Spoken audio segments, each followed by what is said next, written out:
الذين قالوا ربنا الله ثم استقاموا فلا خوف عليهم ولا هم يحزنون.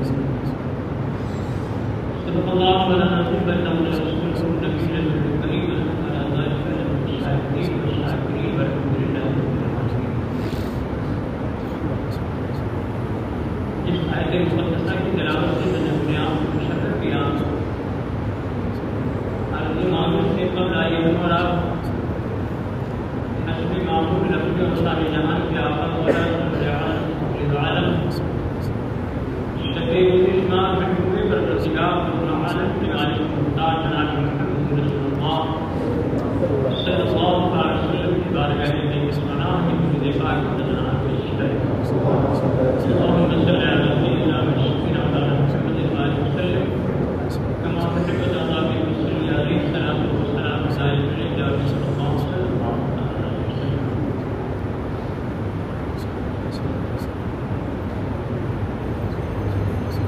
اللہ تبارک و تعالیٰ قرآن مقدس میں ارشاد فرما رہا ہے کہ اللہ کے مقبول بندے کون ہیں اور اس کی بارگاہ کے مقرر بندے کون ہیں. ویسے سب سے بڑی خوبی اور عظمت کی بات ہمارے آج کے لیے یہی ہے کہ اللہ تعالیٰ نے ہمیں اور آپ کو صالح ایمان بنایا. مسلمان کے گھر میں پیدا کرنا ہے اور دین اسلام کی عظمتوں سے ہمیں اور آپ کو آگاہ کرنا ہے. یہی اس کا بہت بڑا احسان ہے. لیکن صرف یہ کہہ دینا کہ ہم مسلمان ہیں کیا مقصد حل ہو گیا؟ صرف یہ کہہ دینا کہ ہم مومن ہیں مقصد پورا ہو گیا؟ یا یہ کہہ دیا جائے کہ ہم مسلمان کے گھر میں پیدا ہوئے تو کیا مقصد پورا؟ مسلمان ہونا اپنی جگہ پر ہے، مسلمان کے گھر میں پیدا ہونا اپنی جگہ پر ہے، اسلامی نام ہونا اپنی جگہ پر ہے. لیکن اس کے ساتھ جو لوازمات ہیں جب تک ان لوازمات کو آدمی مکمل طریقے سے عمل نہیں کرے گا تو ظاہر بات ہے ہم مسلمان تو ہیں، لیکن اگر کہا جائے آپ مکمل مسلمان ہیں تو بہرحال آپ کو سوچنا پڑے گا. مکمل مسلمان ہونے کا مطلب یہ ہے کہ اسلام نے جو فرائض جو احکام ہم پر آپ پر عائد کیا ہے اس پر عمل پیدا ہونا لازم اور ضروری ہے. اگر آپ سوچ لیں کہ ہمارے لیے یہی کافی ہے تو یہ کافی نہیں. ڈاکٹر اقبال نے کہا نا زبان سے کہہ بھی دیا لا الہ تو کیا حاصل، زبان سے کہہ بھی دیا لا الہ تو کیا حاصل، دل و نگاہ مسلمان نہیں تو کچھ بھی نہیں. جب آدمی کا دل بھی مسلمان ہوگا، نگاہ بھی اسلامی ہوگی، سوچ و فکر بھی اسلامی ہوگی تو آپ کے اندر دینداری پیدا ہوگی، پرہیزگاری پیدا ہوگی اور تقویٰ کی نعمتوں سے آپ مالا مال ہوں. اسی لیے اللہ تعالیٰ نے قرآن میں فرمایا جن لوگوں نے کہا کہ ہمارا رب اللہ ہے، ان الذین قالوا رب اللہ، جن لوگوں نے کہا کہ ہمارا رب اللہ ہے، ثم استقاموا، پھر اس پر قائم رہے. تو پتہ چلا یوں تو کہنے کو مسلمان سبھی ہے بیدم، یوں تو کہنے کو مسلمان سبھی ہے بیدم، سر کٹانے کو کوئی سیدہ کا لال ہے. ایمان کے خاطر، اسلام کے خاطر، مذہب کے خاطر کہاں لوگ ملیں گے آپ جو اپنے گھر بار کو لٹا دے، اپنے وطن کو قربان کر دے، آل و اولاد کی محبت کو قربان کر دے اور اپنی جان عزیز بھی راہ خدا میں قربان کر دے. آج یہ جذبہ پایا جا رہا ہے. آج تو جناب والا سب سے اہم ہمارے آپ کے سامنے معاملات یہی ہے کہ فرائض کی ادائیگی ہو جائے، جو ہم پر روزانہ فرائض کا معاملہ ہے، مہینے والا معاملہ ہے، سال والا ہے، اس کی ادائیگی ذمہ داری سے کر لیں تو بہت بڑی بات ہے. اور آپ دیکھتے ہیں پنج وقتہ کا معاملہ اپنی جگہ پر بات ہے. ہفتے والی نمازوں کو آپ دیکھ لیجیے، آپ آتے ہیں مسجدیں بتا دیتی ہیں ہمارے قوم کے اندر کتنا ذوق اور دینی بیداری پائی جاتی ہے. سوال یہ ہے کہ اسلام نے ہمارے آپ کے اوپر بھی ذمہ داری عائد کی. آپ اپنی تجارت کے معاملے میں کتنے ہوشیار ہیں، کاروبار کے معاملے میں کتنے ہوشیار ہیں. کہیں تجارت کے معاملے میں ایسا ہوتا ہے کہ آپ 200 کا سامان دے دیں اور 100 روپیہ لے کے رکھنے کا کوئی بات نہیں. بازار کا سامان بھی 500 روپیہ دے رہے ہیں، کوئی بات نہیں، پتا چلا کہ سال بھر کے پہلے ہی معاملہ جو ہے نا دیوالی کے پہلے دیوالا والا معاملہ ہو جائے گا، ہوگا کہ نہیں ہوگا؟ سوال یہ ہے دنیا کے معاملے میں اتنا دماغ ہمارا کام کر رہا ہے، اور دین کے معاملے میں اگر پوچھا جائے مسلمانوں سے بتاؤ نماز میں کتنے فرض ہیں، یہاں سوچیں گے مولانا صاحب سے پوچھ کر بتائیں گے، نماز میں فرائض کتنے ہیں پوچھ کر بتائیں گے، اور دین کے نام بتاؤ کتنے ہیں، ارے آپ سوچ کے بتائیں گے۔ میرے کہنے کا مطلب یہ ہے کہ یہ ماحول آپ کو کہاں سے ملے گا، یہ تعلیم آپ کو کہاں سے ملے گی؟ سب سے پہلی ذمہ داری تو والدین کی ہے۔ دین کے بارے میں پھر میں اور انشاءاللہ دیگر موقع پر گفتگو کروں گا کہ ان کے علم کے تعلق سے کیا کیا معاملات ہیں۔ یہاں دیکھیے دین پر استقامت اسی کا نام ہے، کہ ایسا نہیں ہے کہ جمعہ نماز پڑھ لینے کے بعد فرصت ہوگی، عید کی نماز پڑھنے سال بھر کے لیے فرصت ہوگی، نہیں، استقامت کا مطلب یہ ہے کہ جو اسلام نے ہم پر آپ پر حکم عائد کیا ہے آپ مکمل اس کی پیروکار ہیں۔ فرائض کا معاملہ ہے 5 وقت نماز کا معاملہ ہے آپ کو ادا کرنا ہے، ہفتے میں جمعہ کا دن ہے پابندی سے آپ کا عمل کرنا ہے۔ آپ جانتے ہیں جمعہ کے دن میں نے تو بہت سی جگہوں پر دیکھا ہے کہ لوگ اپنا کاروبار بند کر دیتے، آنا جانا بند کر دیتے، جمعہ کی تیاری میں لگے رہتے، نہانا دھونا ہے، اور ابھی اذان ہونے والی ہے، جناب والا اذان مکمل ہوتی ہے یا اس کے پہلے کثیر تعداد میں لوگ مسجد میں آ جاتے ہیں۔ لیکن آج سوچے ہوئے بدلی ہوئی ہے، تقریر اتنی دیر تک کے ہوگی، خطبہ میں اتنا وقت لگے گا اور اس کے بعد میں ہم پہنچ جائیں گے، نماز شامل ہو جائیں گے۔ کہنے کا مطلب یہ دین کی راہ میں آپ کو وقت بھی دینا ہے اور بہت سی قربانیاں بھی پیش کرنا ہے اور ثابت قدم رہنا ہے۔ تو جو لوگ دین کے معاملے میں ثابت قدم رہے اللہ تعالیٰ نے انہیں اپنی معرفت عطا فرما دیا، اپنی معرفت نے عطا فرما دیا، اور جب معرفت نے عطا فرما دیا تو جو علم دنیا والوں کو نہیں ہے وہ علم نہیں ہوتا ہے، جو دنیا والے نہیں دیکھ سکتے ہیں وہ دیکھ سکتے ہیں۔ اس تعلق سے ہمارے سامنے آج مثال دینے کے لیے ہمارے بزرگوں ہی کی تاریخ ہے۔ آج کس کی تاریخ پیش کی جائے؟ آج تو ہر طرف نفسا نفسی کا معاملہ ہے، ہر طرف نفسا نفسی کا معاملہ ہے، اور ہم جنوب دیگر میں ساتھ یہ معاملہ ہے جیسا میں ہوں کوئی نہیں۔ اسلاف کی زندگی کو دیکھیے، میں بتاؤں گا اسلاف کی زندگی کو آپ دیکھیے، اور اس دنیا میں بہت سی مخلوق ہے، بہت سی مخلوق ہے، اتنی مخلوق کے شمار نہیں کیا جا سکتا، 18,000 مخلوق کا تو معاملہ ہے، اور اس کے علاوہ ہمارے آپ کے درمیان فضاؤں میں چلنے والے، فضاؤں میں اڑنے والی، جس محفل میں چاہے پہنچ جائے ان کی جماعت الگ، انہیں رجال الغیب کہا جاتا ہے۔ رجال الغیب، رجل کے معنی ہوتا ہے آدمی، رجل کے معنی ہوتا ہے آدمی، آدر رجل یہ آدمی ہے۔ رجال الغیب یعنی جو پوشیدہ رہنے والے لوگ ہیں ان کو رجال الغیب کہا جاتا ہے۔ آپ دیکھیں ان کی نگاہوں میں بینائیوں کے معاملات کو دیکھیے، اور کتنے زیادہ اثر انداز ہوتے ہیں وہ اپنے وقت کے۔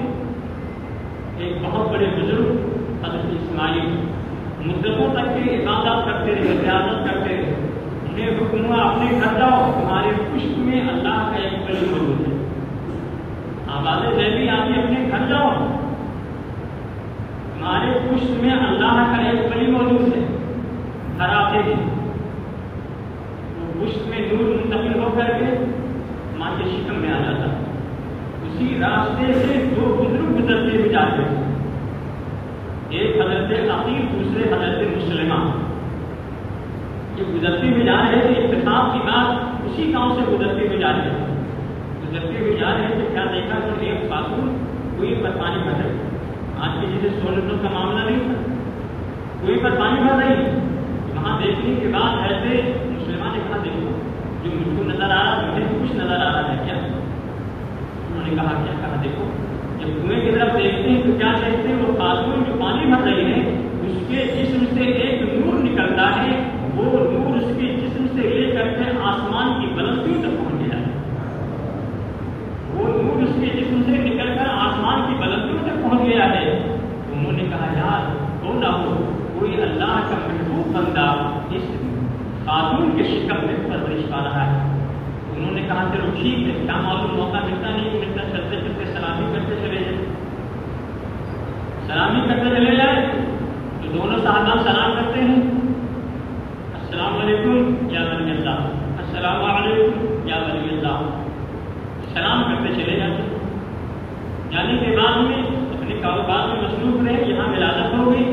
پھر وہاں سے وہ 7 سال کے بعد لوٹے.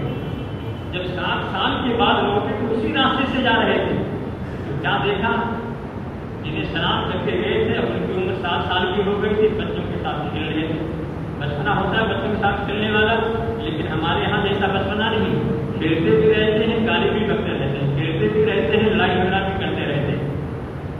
بہرحال آئے تو آنے کے بعد دیکھا بچوں کے ساتھ کھیل لیں تو بچے تو اپنے معاملے میں مگن رہتے ہیں. لیکن قریب پہنچنے کے بعد میں انہوں نے ان کو سلام کیا، السلام علیکم. جب سلام کیا تو انہوں نے، آپ جانتے ہیں، 3 بار سلام کا جواب دیا. وعلیکم السلام، وعلیکم السلام، وعلیکم السلام. جب سلام ایک بار کہہ دیا، ایک بار آپ کے ہو گئے تو کہا میں نے تو 1 بار سلام کیا، آپ اسے 3 بار کو جواب دیے. کہا یہ 1 جواب تو ابھی کا ہے اور 2 جواب اس وقت کا ہے جب ماں کے شکم میں پرورش پا رہا تھا. آپ نے سلام کیا تھا، میں جواب اسی وقت دے دیا ہوتا، لیکن حضرت عیسیٰ علیہ السلام کا ادب میرے سامنے تھا کہ حضرت عیسیٰ علیہ السلام کے تعلق سے جب نصارہ نے حضرت مریم پر الزام لگایا تھا تو لوگ آئے پوچھنے کے لیے کہ مریم تو فلاں خاندان کی بیٹی ہے، حضرت ہارون کی بہن ہے، فلاں کی بیٹی، فلاں کی بیٹی ہے، معاذ اللہ یہ کیسے تمہیں شادی کا اولاد ہو گئی؟ تو آپ نے فرمایا کہ روزے سے ہوں، اگر تمہیں کچھ پوچھنا ہے تو یہ بچہ جو پالنے میں لیٹا ہوا ہے اس سے پوچھ لو. ظاہر بات ہے دودھ پینے والا بچہ کیا بتائے گا؟ انہوں نے کہا قالوا کیفا نکلم من کان فی المہد صبیا. کہا ارے وہ بچہ کیا بتائے گا جو ابھی پالنے میں لیٹا ہوا چھوٹا سا. اتنا انہوں نے کہا کہ پالنے میں لیٹے ہوئے حضرت عیسیٰ علیہ السلام اسی وقت پکار کر کہہ دیتے ہیں انی عبد اللہ، میں اللہ کا بندہ ہوں. آپ اندازہ لگائیے ابھی پالنے میں ہیں، شیر خالق عالم میں کیا کہہ رہے ہیں؟ انی عبد اللہ، میں اللہ کا بندہ ہوں. ارے جو اللہ کا بندہ ہوگا وہ خدا کہاں ہو سکتا ہے؟ جو بندہ ہوگا بندہ ہی رہے گا. خدا وہ ہے جو بندے کو پیدا فرماتا ہے، خدا وہ ہے جو کائنات عالم کے نظام کو پیدا فرماتا ہے، وہی سارے عالم کو نظام چلا رہا ہے. آپ نے فرمایا قال انی عبد اللہ آتانی الکتاب وجعلنی نبیا، میں اللہ کا بندہ ہوں، اس نے مجھے کتاب عطا فرمایا ہے اور اس نے مجھے نبوت کا مقام عطا فرمایا ہے.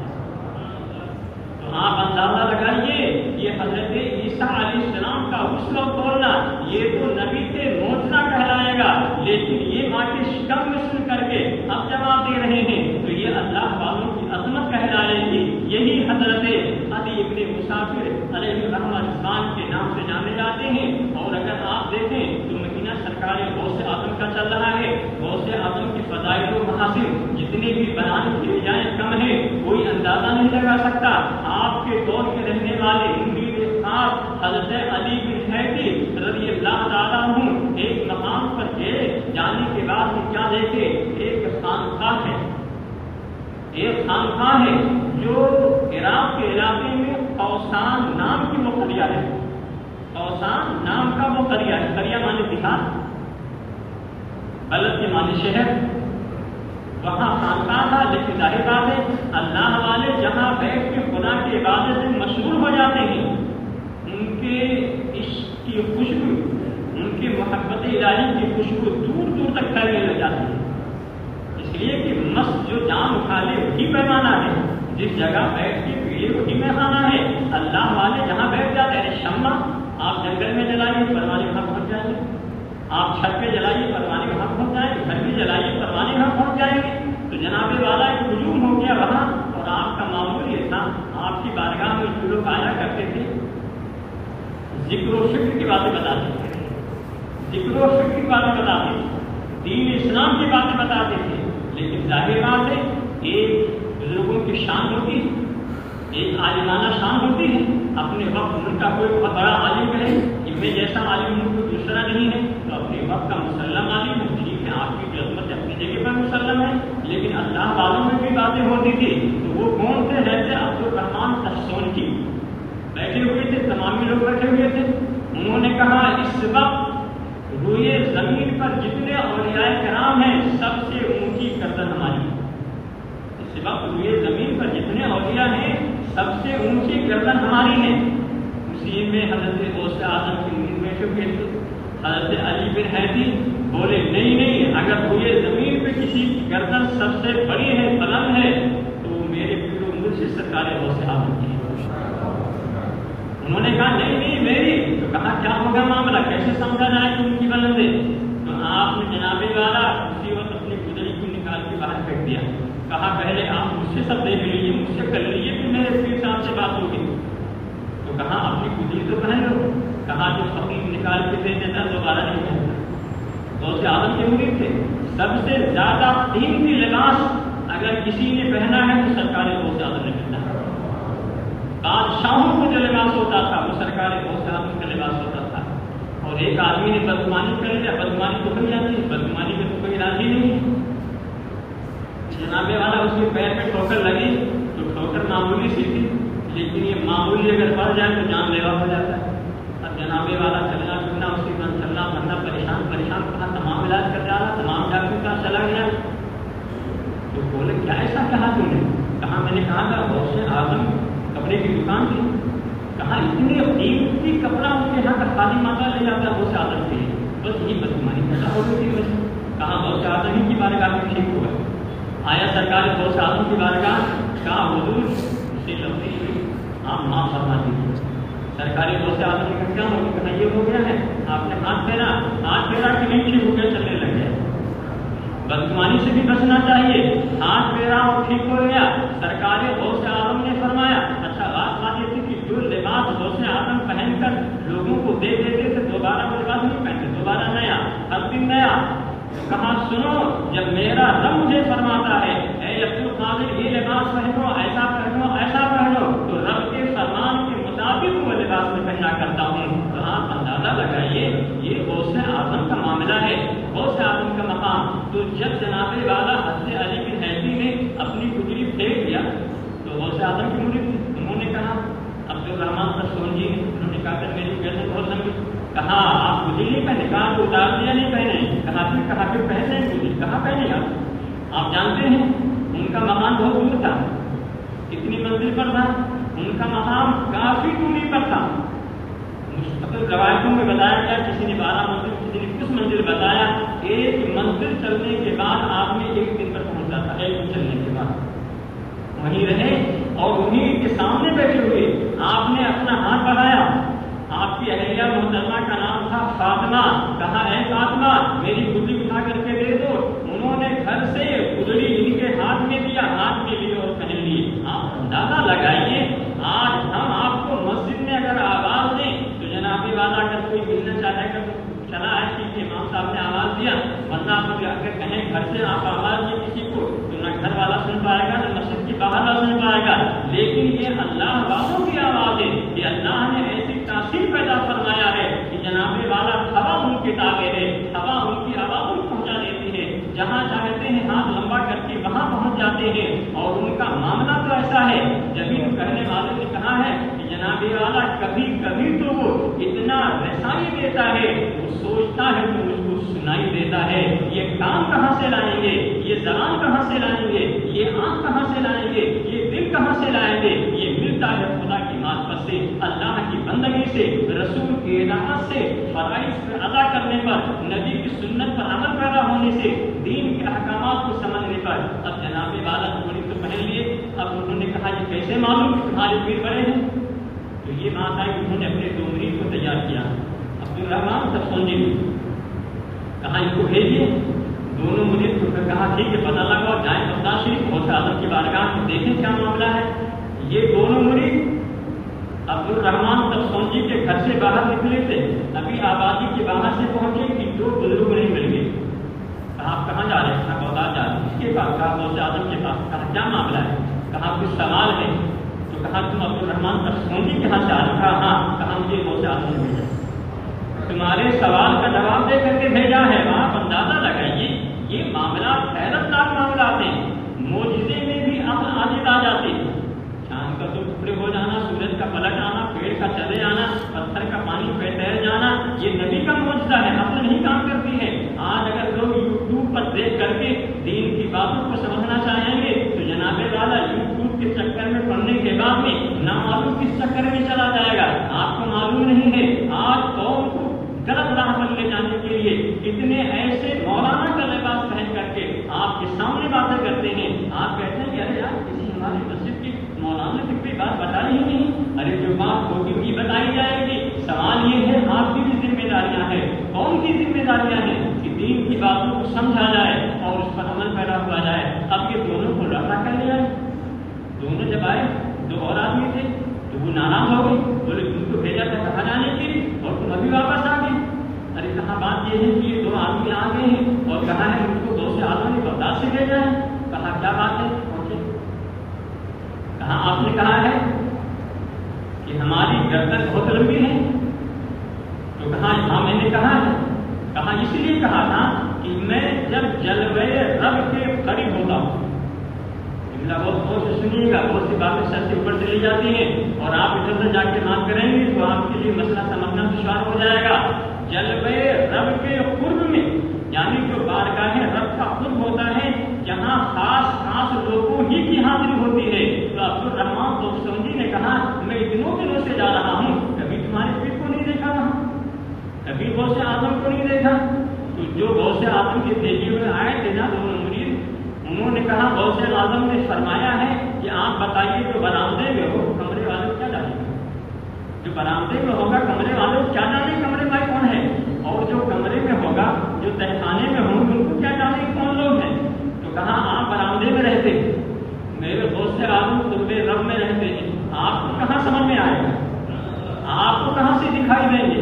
تو انہوں نے کہا اچھا یہ معاملہ ہے کہ وہ اس بارگاہ میں رہتے ہیں, لیکن یہ بتاؤ میں کیسے جانوں کہ وہ غوث اعظم ہی ہیں. کہا یہ بتاؤ اور کوئی پہچان بتائے. تو انہوں نے عبد الرحمان دوستمجی نے بتایا کہ جلوے قرب رب میں جب اللہ کی طرف سے کسی کو خطاب دینا ہوتا ہے, اللہ والوں کا ہے, آپ کسی جائے بزرگ کے بارگاہ میں کبھی امامہ پہنا دیتے ہیں, کبھی کوئی رومال دے دیتا ہے, کبھی کوئی ٹوپی دے دیتا ہے. تو اس رب کی بارگاہ سے کون ہے جو کیسے ملتا ہے.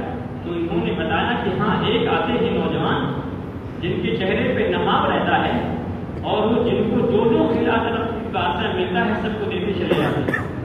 تو کہا کہ وہی تو غوث اعظم ہے. کہا وہی تو غوث اعظم ہے. تو کہا وہی غوث اعظم ہے. تو میں کیسے سمجھوں کہ وہی غوث اعظم کوئی اور نوجوان ہو سکتا ہے. آپ دیکھیے یہ سوالات سوچ رہے ہیں. میرے غوث اعظم بغداد میں رہ کر جواب دے رہے ہیں, وہاں رہ کر کے جواب دے رہے ہیں. بات معقول ہے کہ بھائی نقاب لگا کر کے دینے والا دے رہا, کیسے سمجھوں کہ وہ غوث اعظم ہی کوئی اور ہو سکتا ہے. پتہ لگاؤ. تو ان نوجوانوں نے کہا جو آئے تھے نا, کہا اس کا بھی جواب غوث اعظم دیا کہ عبد الرحمان دوستمجی تم سے سوال کرے گا یہ جواب دے دینا, جواب دے دینا. تو کہا کیسے. کہا ایک پرچہ نکالا, اس پرچے میں نکالا, کہا میرے غوث نے فرمایا ہے کہ فلاں تاریخ کو عبد الرحمان دوستمجی کو فلاں تاریخ کو یہ خلاف دی گئی تھی, عبد الرحمان دوستمجی کو فلاں تاریخ کو یہ خلاف دی گئی تھی, یہ دی گئی تھی. اتنا سننے کے بعد میں اس نے کہا میں معافی مانگتا ہوں اور لوگوں گواہ ہو جاؤ میں اپنے قول سے رجوع کر رہا ہوں. اس وقت پورے عالم میں جو مقام غوث اعظم کا ہے وہ کسی اور کا مقام نہیں ہے. غوث اعظم جس بلندی پر پائے تھے اس بلندی پر کوئی فائد نہیں ہے. میں اکثر کہا کرتا ہوں میرے غوث کی نماز جب سے آپ نے ہوش سنبھالا بلوغ کی منزل پر پہنچے ہوئے زندگی کے آخری لمحے تک آپ کی ایک بھی نماز نہیں قضا ہوئی. پوری رات کھڑے ہو کر کے مکمل قرآن پڑھا کرتے تھے, ہر رات 200 رکعت نماز نوافل پڑھا کرتے تھے اور علم شریعت کی مکمل تعلیم حاصل کرنے کے بعد رشد و ہدایت کا آپ نے پیغام دیا. بات نہیں فرماتے تھے. میرے سرکار نے فرمایا کہ غوث عبد القادر جیلانی واعظ و نصیحت کی بات لوگوں کے بتاؤ, دین کا پیغام لوگوں تک کے بچاؤ. اس لیے دین عام کرنے کا حکم ہے, دین کے پھیلانے کا حکم ہے. ہماری آپ کی بھی ذمہ داری ہے, آپ کی بھی ذمہ داری ہے کہ اولاد کو آپ کچھ بھی بنائیے, لیکن پہلے اتنا ضروری ہے کہ اپنے عقیدے کی حفاظت کے لیے اتنا تعلیم حاصل کر سکے, نمازوں کو صحیح ہونے کے لیے اتنی آیتوں کو یاد کر سکے, اور نماز میں اتنی فرائض و واجبات جو ہے کہ جس سے آپ کو شبہ ہوتا ہے, دھوکہ ہوتا ہے, بھول ہوتی ہے, آپ اس کی تمام حقوق ادائیگی کر سکے. یہ ہر مسلمان کی ذمہ داری ہے. پروردگار عالم دین اسلام کی باتوں کو سننے, سمجھنے, عمل پیرا ہونے کی توفیق عطا فرمائے.